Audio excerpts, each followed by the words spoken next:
नमस्कार साथियों, स्वागत है आप सभी का आपके अपने YouTube प्लेटफॉर्म पर। आज हम लोग अपने गणित के प्रैक्टिस सेट नंबर 23 की शुरुआत करने चल रहे हैं, जिसमें बहुत ही महत्वपूर्ण प्रश्न का संकलन है। तो शुरुआत करते हैं हम लोग आज के अपने इस प्रैक्टिस सेट की। आज का अपना पहला प्रश्न है, कह रहा है कितने समय में 800 रुपये का ब्याज 4% की दर से 160 रुपये हो जाएगा। तो किस प्रकार से इस प्रश्न को करेंगे, तो आप सभी लोग जानते हैं कि साधारण ब्याज फॉर्मूला क्या होता है, SI = P/R × T अपॉन में 100 होता है। सिंपल इंटरेस्ट कितना है, जो हमको SI दिया है, SI बराबर 160 दिया है। प्रिंसिपल कितना है, 800 है, और रेट जो है वो 4% है। तो यहाँ से आप सभी लोग इस फार्मूले में वैल्यूज़ को रख के आप निकाल सकते हैं। तो आप लोग कोशिश कीजिए। तो देखिए हम लोग क्या करेंगे, SI की जगह क्या रखना है, हमें सिंपल इंटरेस्ट जो साधारण ब्याज है वो रखना है। P की जगह 800 × 4 × T समय ही निकालना है, तो T को ऐसे ही रख लेंगे और बटे में अपॉन में 100 कर देंगे।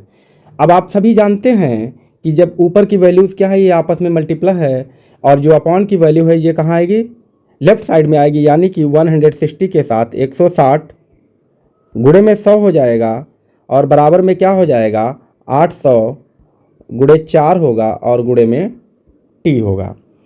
यहाँ तक आपको स्पष्ट हुआ। अब हम क्या करेंगे, देखो 800 जो वैल्यू है इसको उठा के हम यहाँ रखेंगे आके नीचे, ठीक है। यानी कि ये जो चर के साथ वाली वैल्यू कहाँ आएगी, यहाँ आ जाएगी अपॉन में। तो इसको हम यहाँ से हटाएंगे तो क्या हो जाएगा, ये अगले स्टेप में लिखेंगे 160 × 100 अपॉन में क्या होगा, 800 × 4 हो जाएगा और इक्वल में T हो जाएगा। अब यहाँ से देखो काट सकते हैं, तो 100 से 800 कटेगा, क्लियर है। और अगर हम देखो 8 से काटें तो 8 दूनी 16 हो जाएगा और ये 0 लग जाएगा। यानी कि 8 से 160 जब काटेंगे तो कितनी बार कटेगा, कितनी बार कटेगा भाई, 20 बार कटेगा। अब उसके बाद ये बचा 20 ऊपर और अपॉन में 4 है, तो 4 से 20 को काटोगे कितना हो जाएगा, 5। तो यहाँ से T बराबर कितना निकला, 5, और यही हमें निकालना था। तो क्या हो गया, T बराबर 5 यानी कि 5 वर्ष। क्लियर है, उम्मीद करता हूँ आपको बेहतर समझ में आया होगा। चलते हैं अगले प्रश्न पर। प्रश्न नंबर 2, यदि किसी आयत की प्रत्येक भुजा 30% घटा दी जाए तो उसके क्षेत्रफल में क्या कमी आएगी। तो हम सभी जानते हैं आयत की भुजा, आयत क्या होता है, आयत ये होता है जिसकी लंबाई और चौड़ाई होती है, सभी कोण जो होते हैं 90 अंश के होते हैं। यानी कि सामने सामने की भुजाएं बराबर होती हैं, जिसमें लंबाई चौड़ाई से अधिक होती है। अब यहाँ पे दो ही मात्रक है, लंबाई और चौड़ाई। तो जब भी हमें बट्टा निकालना हो, कि 2 बार की बात की कि यहाँ से भी 30% जो है घटा दिया गया है, और यहाँ जो इसकी लंबाई है वहाँ से भी 30% घटा दिया गया है। तो ऐसे प्रश्नों में हम क्या करते हैं, दोनों बार घटाया गया है तो हम क्या करेंगे, x माइनस वाई इंटू में करेंगे इसको, माइनस का x इंटू माइनस का y अपॉन में 100 हो जाएगा। तो देखो क्या है, दोनों बार घटाया गया है तो माइनस का 30 और ये जो माइनस माइनस क्या होगा, 2 बार माइनस है, 30 इंटू माइनस का 30 मल्टीप्लाई करेंगे तो कितना हो जाएगा, कितना हो जाएगा, ये जोड़िए। तो ये 30 और 30 कितना हो गया, 60, माइनस का 60, क्लियर है, माइनस का 60 और माइनस का 900 बटे में 100 हो जाएगा, यहाँ से कट जाएगा, ठीक है। अब कितना हुआ, माइनस का 60 और ये प्लस का हो जाएगा, ठीक है। यहाँ से जब -30 मल्टीप्लाई होगा तो ये प्लस का हो जाएगा, तो ये प्लस का 9। अब -60 और प्लस का 9 तो कितना हो जाएगा, यहाँ से 51। बड़ी संख्या से हमेशा घटाते हैं छोटी संख्या, और बड़ी संख्या का चिन्ह लगाते हैं, तो माइनस हो गया। यानी कि 51% की क्या होगी, कमी हो जाएगी। क्लियर है, 51% की कमी हो जाएगी। ओके।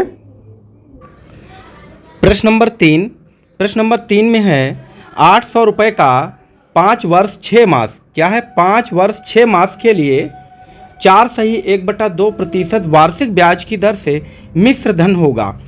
तो यहाँ पर भी साधारण ब्याज ही निकालना है, लेकिन मिश्र धन बराबर क्या होता है? मिश्र धन बराबर क्या होता है? मूलधन प्लस में ब्याज होता है, ठीक है, ब्याज होता है। तो हम निकालेंगे मिश्र धन, ठीक है। तो मिश्र धन निकालने के लिए सबसे पहले हमें ब्याज निकालना रहेगा। तो हम कैसे निकालेंगे? SI सिंपल इंटरेस्ट बराबर क्या होता है? P into R into T और अपॉन में होता है 100। क्लियर है?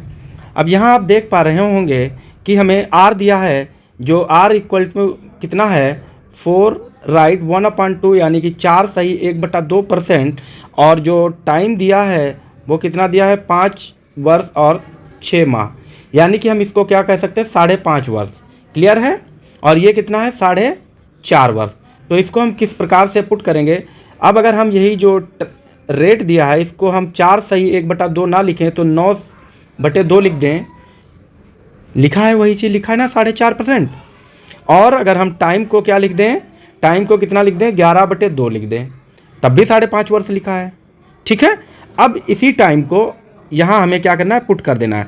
तो SI निकालने के लिए हम क्या करेंगे, P कितना है 800 है, R कितना है 9/2 है, और T कितना है 11/2 है, और ये अपॉन में कितना होगा 100 हो जाएगा। अब हमारे पास जो फिगर बनकर तैयार हुआ है ये स्ट्रक्चर बनके तैयार हो गया है। अब इसमें हमें क्या करना है, सिर्फ इसको क्या करना है, इसको काटना है। तो 100 से 8 को काटेंगे तो कितनी बार चला जाएगा 8 बार। यहाँ देखो क्या लिखा है 2 × 2 बराबर 4 हो गया, और 4 से अगर हम 8 को काटेंगे तो 2 बार चला जाएगा। कितना हो गया SI इक्वल टू क्या हो गया 2 × 9 × 11 हो गया। क्लियर है? अब देखिए इसको हम क्या कर सकते हैं, 9 दूनी 18, तो 18 × 11 कितना हो जाएगा 11 × 8 88 का 8 हासिल 1, 11 × 8 11 कम 11 और 11 × 8 88, 11 से 18 को मल्टीप्लाई करेंगे तो 11 × 8 इक्वल टू 88, 8 कैरी 11 1 11 और 8 कितना होगा 19, यानी कि हमारे पास सिंपल इंटरेस्ट कितना हो गया 198। ठीक है, सिंपल इंटरेस्ट अगर 198 निकला है तो अमाउंट मतलब क्या होता है, अमाउंट क्या होता है P प्लस SI।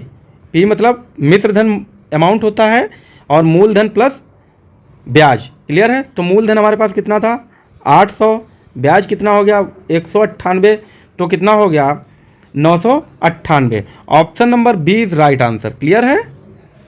ओके। प्रश्न नंबर 4, यदि किसी वस्तु का क्रय मूल्य उसके विक्रय मूल्य का 3/2 है तो लाभ या हानि प्रतिशत है। क्रय मूल्य कितना है और विक्रय मूल्य का 3/2 है, तो इसमें हमें कैसे निकालना है, क्या करेंगे सबसे पहले। तो अगर हम मान लें वस्तु का विक्रय मूल्य, क्या चीज़ माने वस्तु का, अगर हम विक्रय मूल्य मान लें, विक्रय मूल्य बराबर कितना हो गया, विक्रय मूल्य कोई भी वस्तु कितना होते हैं 100% होती है, तो विक्रय मूल्य बराबर कितना हो गया 100 हो गया। तो वस्तु का क्रय मूल्य कितना होगा, तो यही हमसे कहा है क्रय मूल्य यहाँ से निकालेंगे, और जो क्रय मूल्य दिया है वो कितना दिया है, कितना दिया विक्रय मूल्य का 3/2, तो विक्रय मूल्य का 3/2 यानी कि 100 का 3/2% ये हमारा विक्रय मूल्य निकलेगा। देखो यहाँ से 2 से हम 100 को काट देंगे तो 50 हो जाएगा, तो हमारा क्रय मूल्य कितना निकला 150। अब आप देख पा रहे होंगे कि विक्रय मूल्य अगर 100 रुपये है, सेलिंग प्राइस बराबर 100 है और कॉस्ट प्राइस कितनी है 150 है, तो जो बिक्री किया है वो 100 रुपये में है और ख़रीदा है तो कितने में 150 में, तो इसको क्या हुआ ऑल ओवर लॉस हुआ है। ठीक है, लॉस हुआ यानी कि घाटा हुआ है, हानि हुई है। ठीक है, क्या हुई है हानि हुई है, वो भी कितने की हुई है 50 रुपये की। क्लियर है ना? अब यही 50 रुपये और हमको क्या निकालना है हानि % निकालना है, तो हम कैसे निकालेंगे loss L % equal to loss % मतलब क्या लिखेंगे L इंटू क्या करेंगे L इंटू 100 करेंगे और अपॉन में क्या कर देंगे, अपॉन में क्या करेंगे कॉस्ट प्राइस, ठीक है, कॉस्ट प्राइस। क्लियर है? तो यहाँ से क्या निकलेगा, एल परसेंट निकलेगा, यानी कि लॉस परसेंट निकलेगा। लॉस कितना है, 50 रुपीज़ का, 50 × 100 अपॉन में 150, यही कॉस्ट प्राइस है, 150। अब देखो 50 से 150 को काटेंगे तो कितना होगा, 3 बार कट जाएगा और 100/3 आ गया, 100/3। जब इसको हम डिवाइड करेंगे तो कितना आएगा, 33, राइट, 1/3%, ठीक है। और ये क्या है, यही हानि है। तो क्या होगा, 33 सही 1/3% की हानि होती है। क्लियर है, स्पष्ट है ना? ओके। प्रश्न नंबर 5, एक बस 180 किलोमीटर की दूरी 4 घंटे 30 मिनट में तय करती है, तो बस की चाल क्या है? क्या 40 किलोमीटर प्रति घंटा है, 45 किलोमीटर प्रति घंटा है, 51 किलोमीटर प्रति घंटा या फिर 90 किलोमीटर प्रति घंटा है? तो आप जानते होंगे चाल बराबर क्या होता है, चाल बराबर क्या होता है, दूरी बटे समय, ठीक है। चाल बराबर दूरी बटे समय, यानी कि speed is equal to distance upon time. अब हमको देखो क्या दिया है, दूरी हमको दी है 180 किलोमीटर की दूरी दी है, क्लियर है, और समय कितना दिया है, 4 घंटा और 30 मिनट। 30 मिनट का मतलब क्या होता है, आधा घंटा। और अगर हम ये देखें 4 घंटे और आधा घंटा तो कितना हो जाएगा, 4.5 घंटे। तो इसको हम क्या लिख सकते हैं, 9/2 लिख सकते हैं। क्लियर है ना? ओके, ठीक है। अब हमें यही वैल्यू कहाँ रखनी है, अपने फॉर्मूले में रखनी है। तो speed is equal to 180 upon में 9/2। अब देखिए किस तरीके से लिखा, 180/9/2। अब ये जो तीसरे नंबर का जो संख्या होती है इस प्रकार लिखे में, तो ये क्या हो जाती है, ऊपर चली जाती है, ठीक है, ऊपर चली जाएगी। यानी कि ये 2 कहाँ चला जाएगा, 180 के साथ में गुणे में चला जाएगा, ठीक है। या फिर इस तरीके से नहीं समझ में आ रहा, तो जब भी किसी वैल्यू को, ठीक है, मानो x को y/2 से मल्टीप्लाई कर डिवाइड करना है, तो इसको कैसे लिख दो, सीधे 2 ऊपर करके अपॉन में y कर दो, ठीक है। तो यही हमें यहाँ क्या करना है, 180 को जब 9/2 से हम भाग करेंगे तो इसको कैसे लिखेंगे, इसको पलट देंगे, यानी कि 2/9 कर लेंगे, ठीक है। क्लियर है? यहाँ से काट दो सीधे, 9 से 18 को काटोगे तो 2 बार जाएगा और 0 का 0 हो जाएगा, तो 20 बार कटेगा, 20 दूनी 40। s बराबर क्या निकला, 40, यानी कि यही हमसे पूछी गई स्पीड। तो स्पीड कितनी है, 40 किलोमीटर प्रति घंटा। Option number A is right answer. Clear है?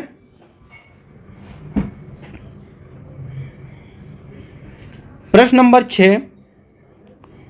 नंबर 6 है, प्रथम 5 सम संख्याओं का औसत होगा। प्रथम 5 सम संख्याओं का औसत क्या होगा? जैसे सम संख्याएं क्या, 2, 4, 6, 8 और 10, यही तो सम संख्याएं हैं हमारी, और इन्हीं का औसत मतलब क्या होता है, औसत बराबर क्या होता है, संख्याओं का योग। क्या होता है भाई, संख्याओं का योग बटे में कुल संख्याएं, क्लियर है? तो अब यहां पर आप देख लीजिए संख्याओं का योग क्या होगा, 2 और 4 6, 6 और 6 12, 12 और 8 20, 20 और 10 30। तो कितना होगा, संख्याओं का योग 30 हो जाएगा, और बटे में कुल संख्याएं कितनी हैं, तो 1 2 3 4 5, तो 5। अब बस यहाँ से क्या करना है, 30 को 5 से भाग करना है, तो 5 छंगा 30। संख्याओं का औसत कितना निकला है, 6 निकला है, ठीक है। ऑप्शन सी सही है। लेकिन अब आप ये समझ रहे होंगे कि ये कम संख्याएं, अगर बहुत ज़्यादा संख्याएं दी होती तो किस प्रकार से करते हैं हम लोग, तो वो भी देख लेते हैं शॉर्ट ट्रिक में एकदम विद फॉर्मूला। क्लियर है ना? ठीक है, तो कैसे करेंगे, देखो 5 संख्याएं दी हैं तो औसत का फॉर्मूला, ठीक है। औसत बराबर क्या करते हैं हम लोग, जब सम संख्याओं का औसत पूछा जाएगा, तो हम लोग क्या करेंगे, इसको क्या करेंगे, n into n plus 1/n, n cancel हो जाएगा, ठीक है। तो यहाँ से क्या बचेगा, n प्लस 1, n कितना है, 5 प्लस 1 बराबर 6, ठीक है, 6। तो यहाँ से ये निकल आया। क्लियर है ना? क्लियर हुआ? n+1 संख्याओं का औसत। क्लियर है? जब भी सम संख्याएं पूछी जाएंगी तो स्पष्ट है? ओके। प्रश्न नंबर 7 कह रहा है पंचभुज के सभी अंतःकोणों का योग होगा। पंचभुज क्या होगा? जिसमें 5 भुजाएं हों, ठीक है, 1 2 3 4 और 5 भुजाएं हों जिसमें, वो क्या कहलाता है? हमारा पंचभुज कह रहा। अब इसमें क्या कह रहा है? ये सभी जो कोण अंदर के कोण दिए हैं, इन कोणों का योग क्या होगा? अब क्या होगा, कैसे पता चलेगा? तो इसके लिए एक फॉर्मूला होता है, इसमें हम लोग लिखेंगे बहुभुज के अंतः कोणों का योग, अंतः कोणों का योग बराबर क्या होता है? योग बराबर क्या होता है? तो इसको हम लोग लिखेंगे n-2 ब्रैकेट में और इंटू 180। ठीक है, n जहाँ पर n क्या होता है? n इक्वल टू क्या होता है? क्या होता है? भुजाओं की संख्या। ठीक है, तो अब हम इसमें देखो क्या करेंगे, पंचभुज कह रहा है तो n की जगह हम क्या रखेंगे? 5 - 2, ठीक है, गुणे में 180। अब देखो 5 से जब 2 जाएगा तो कितना हो जाएगा? 3 गुणे 180 कितना हो जाएगा? 18 तिहाई 54, यानी कि 540 अंश होगा, डिग्री होगा। ठीक है, तो पंचभुज के सभी अंतःकोणों का योग 540 डिग्री होगा। क्लियर है? और ये फॉर्मूला है, आपको ये याद करना है। हो सकता है मान लो पंचभुज ना दे, षष्ठभुज दे दे, है ना, अष्ट दे दे, त्रिभुज दे दे, तो भी आप वहाँ से आराम से निकाल सकते हैं। क्लियर है? प्रश्न नंबर 8 कह रहा है x का 16% 56 है तो x का मान होगा। क्या कहा है? x का 16%, क्या 350 होगा, 450 होगा, 360 या फिर 460 होगा? तो आप जानते हैं इसको करना कैसे करते हैं। तो क्या करेंगे, x का 16%, यानी कि x का मतलब क्या होता है? मल्टीप्लाई कितना परसेंट? 16% का मतलब अपॉन में 100, इक्वल में कितना दिया? बराबर कितना दिया इन्होंने? कहा है 56 होता है। तो इसको हम कैसे लिखेंगे? देखो x यहीं छोड़ेंगे और ये 100 जो है उठ के ऊपर क्या चला जाएगा? इधर दाहिने साइड में गुणा में चला जाएगा, तो x गुणे 16 बराबर में 56 गुणे 100 हो जाएगा। ठीक है, अब x के साथ में क्या है? x एक चर है, चर के साथ में एक संख्या है, तो हम यहाँ से अगला स्टेप क्या होगा? x बराबर 56 गुणे 100 बटे में 16 हो जाएगा। ठीक है ना? क्लियर? तो अब क्या करना है, देखो अगर हम 4 से इसको काट दें तो 14 चक्कू 56 और 4 चक्कू 16। अब क्या करना है, 4 से 100 को काटोगे 25 हो जाएगा। कितना बचा? 25 गुणे 14 हो गया, तो 14 पंचे 70 का जीरो हासिल, 7 14 दूनी 28 और 7 35। कितना हो गया? x बराबर कितना निकला भाई? 35। क्लियर है? तो हमारा x का मान क्या हो गया? 350। क्लियर? क्लियर हुआ? ओके।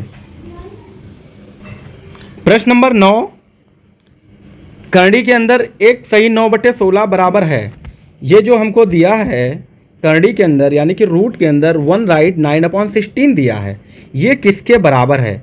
तो इसको हम किस प्रकार से सॉल्व करेंगे? देखो रूट में 1 राइट 9/16 दिया है। क्लियर है? तो इसको कैसे सॉल्व करेंगे? तो हम क्या करेंगे, देखो इसको सॉल्व करेंगे तो कैसे करेंगे? 16 कम 16 और 9 25, क्या हो गया? 25/16 हो गया और रूट लग गया। ठीक है, 25/16 हो गया और रूट लग गया। अब आप जानते हैं कि रूट का मतलब क्या है? इसका मतलब होता है वर्गमूल, यानी कि हम 25 को क्या लिख सकते हैं? 25 को हम क्या लिख सकते हैं? 5 गुणे 5 लिख सकते हैं और बटे में 4 गुणे 4 लिख सकते हैं, और इसका भी रूट कर लेंगे, इसका भी रूट कर लेंगे। इसको हम क्या लिख सकते हैं? रूट में 5 का स्क्वायर अपॉन में रूट में 4 का स्क्वायर लिख सकते हैं। स्क्वायर क्या करेगा? रूट को कैंसिल कर देगा, तो यहाँ से क्या हो जाएगा? 5/4, यानी कि 5/4 होगा। अब जब हम 5 को 4 से डिवाइड करेंगे तो क्या होगा? 4 × 1 = 4, कितना बचा? 4 से तो डिवाइड किया है, एक हमारा आया है भागफल तो 1 हो गया और एक ही शेषफल है तो ऊपर शेषफल। तो इसको हम कैसे लिख सकते हैं, 1 सही 1/4। Option number B is right. Clear है? ओके। प्रश्न नंबर 10 और यह प्रश्न आज का अपना अंतिम प्रश्न है। क्लियर है? प्रश्न नंबर 10, एक वर्ग का क्षेत्रफल 16 सेंटीमीटर लंबाई और 9 सेंटीमीटर चौड़ाई वाले आयत के बराबर है, तो वर्ग की परिमाप होगी। तो क्या होगी? क्या 12 सेंटीमीटर होगी, 24 सेंटीमीटर, 48 सेंटीमीटर या फिर 48 वर्ग सेंटीमीटर होगी? तो देखिए, हम जानते हैं वर्ग का परिमाप। वर्ग का परिमाप बराबर क्या होता है? 4 गुणे भुजा होता है। ठीक है, वर्ग का परिमाप क्या होता है? 4 गुणे भुजा होती है। तो सबसे पहले हमें क्या निकालना है? वर्ग की भुजा निकालनी है। तो वर्ग की भुजा कैसे निकालेंगे, यहां पर ये देखते हैं। हमको क्या दिया है? हमको दिया है आयत। आयत की क्या दी है? लंबाई दी है 16 सेंटीमीटर और चौड़ाई दी है। ठीक है, चौड़ाई दी है 9 सेंटीमीटर। फिर क्या कहा है? आयत का क्षेत्रफल। आयत का क्षेत्रफल के बराबर क्या है? वर्ग का क्षेत्रफल है। ठीक है, वर्ग का क्षेत्रफल। क्लियर? तो अगर हम यहां से आयत का क्षेत्रफल निकाल लें तो हमें वर्ग का क्षेत्रफल मिल जाएगा। तो आयत का क्षेत्रफल बराबर क्या होता है? आयत का क्षेत्रफल बराबर क्या होता है? लंबाई गुणे चौड़ाई। क्लियर है? लंबाई कितनी है? 16 और गुणे चौड़ाई कितनी है? तो 9 सेंटीमीटर। तो 16 गुणे 9 कितना होगा? 144 हो जाएगा। क्लियर है? तो आयत का क्षेत्रफल कितना निकला? 144 वर्ग सेंटीमीटर, जो कि इसी के बराबर है वर्ग का क्षेत्रफल। तो अगर हमको वर्ग का क्षेत्रफल पता चल गया तो हम भुजा भी निकाल लेंगे। तो देखिए क्या करेंगे हम लोग। अब देखो क्या करना है, वर्ग का क्षेत्रफल।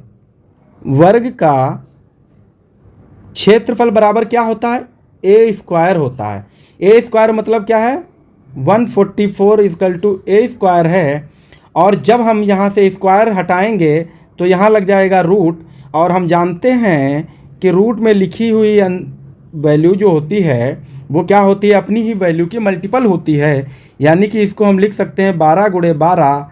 तो यहाँ पे क्या हो जाएगा? 12 का स्क्वायर हो जाएगा और ये स्क्वायर रूट खत्म कर देगा तो वर्ग की भुजा मिल जाएगी। वर्ग की भुजा बराबर क्या हो जाएगा? 12 सेंटीमीटर। ठीक है, 12 सेंटीमीटर।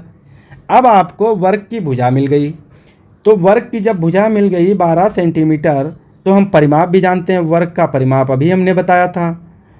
वर्ग का परिमाप बराबर क्या होता है? 4 इंटू ए क्या होता है? भुजा। तो हम क्या करेंगे? 4 गुणे 12 लिखेंगे। कितना हो जाएगा? 48 होगा। अब परिमाप है, क्षेत्रफल तो है नहीं, तो परिमाप है तो क्या होगा? 48 सेंटीमीटर होगा। ठीक है, स्पष्ट? ओके। तो आज के अपने टॉप 10 क्वेश्चन कंप्लीट हो गए हैं। उम्मीद करता हूँ आप लोगों को बेहतर समझ में आया होगा। तो आप लोग लगातार अध्ययन करते रहिए, प्रैक्टिस करते रहिए। मिलते हैं अगले वीडियो में।